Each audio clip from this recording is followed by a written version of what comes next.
10 katotohanan tungkol sa tahimik na tao.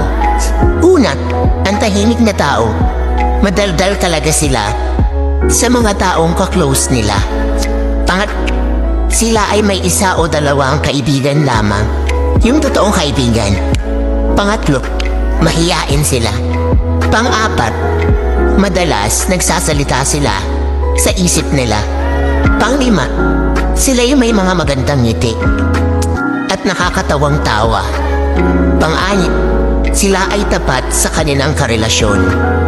Pang-7, sila ay mapagmatsyag sa lahat ng sitwasyon.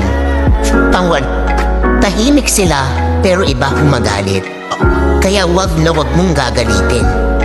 Pang-9, sinasarili nila ang nararamdaman nila kahit nasasaktan na sila. Pang-10, pag sila nakilala mo ng lubusan,